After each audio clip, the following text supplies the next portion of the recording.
ಈಗ ನೀವು ತುಂಬಾ ಜನರ ಮನೆಗೆ ಕನ್ಸಲ್ಟೇಷನ್ಗೆ ವಾಸ್ತು ನೋಡಕ್ಕೆ ಹೋಗ್ತಿರ್ತೀರಾ. ಈಗ ತುಂಬಾ ರಿಚ್ ಇರ್ತಾರೆ, ದೊಡ್ಡ ದೊಡ್ಡ ಮನೆ ಕಟ್ಟಿರ್ತಾರೆ, ಅಂತವ್ರ ಮನೆ ವಾಸ್ತು ಹೇಗಿರುತ್ತೆ? ಅಂತವ್ರ ಮನೆ ವಾಸ್ತುನೇ ಅಲ್ಲ, ಅವ್ರ ಜಾತಕನು ಸೂಪರ್ ಆಗಿರುತ್ತೆ. ಓಕೆ. ಏನಂದ್ರೆ ಉತ್ತರದ ಕಡೆ ಯಾವ್ದು ವಾಸ್ತು ದೋಷಗಳು ಇರೋದಿಲ್ಲ. ಅಂದ್ರೆ ಉತ್ತರದ ಕಡೆ ಇಟ್ಕೊಂಡ್ರೆ ಅವರು ಲಿಫ್ಟ್ ಆಗ್ಲಿ ಸಂಪಾಗ್ಲಿ ಈ ತರಾನೇ ಇಟ್ಕೊಂಡಿರ್ತಾರೆ. ಟಾಯ್ಲೆಟ್ಸ್ ಯಾವ್ದು ಬರೋದಿಲ್ಲ.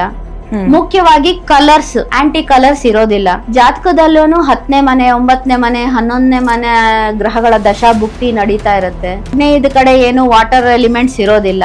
ದಕ್ಷಿಣದ ಕಡೆ ಪಿಟ್ ಆಗ್ಲಿ, ಹಳ್ಳಗಳಾಗ್ಲಿ, ಆಮೇಲೆ ಅಂಡರ್ ಗ್ರೌಂಡ್ ವಾಟರ್ ಫೆಸಿಲಿಟೀಸ್ ಆಗ್ಲಿ ಏನು ಇರೋದಿಲ್ಲ.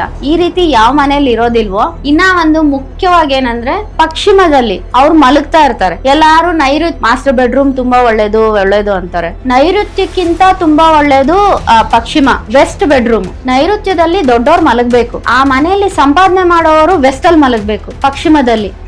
ಅವಾಗ ಸೇವಿಂಗ್ಸ್ ಚೆನ್ನಾಗಾಗುತ್ತೆ. ಒಂದ್ ವೇಳೆ ಅವರು ಬೀರ್ವಾ ಏನಾದ್ರು ಅಲ್ಲಿ ಇಟ್ಟಿದ್ರು, ವಾರ್ಡ್ರೋಬ್ ಏನಾದ್ರು ಅಲ್ಲಿ ಇದ್ರು ತುಂಬಾ ಚೆನ್ನಾಗಿ ಸೇವಿಂಗ್ಸ್ ಆಗ್ತಾ ಇರುತ್ತೆ. ಸೊ ನೈಋತಿನೇ ಅಲ್ಲ, ವೆಸ್ಟುನು ನಮ್ಗೆ ತುಂಬಾ ಸೇವಿಂಗ್ಸ್ ಕೊಡುತ್ತೆ.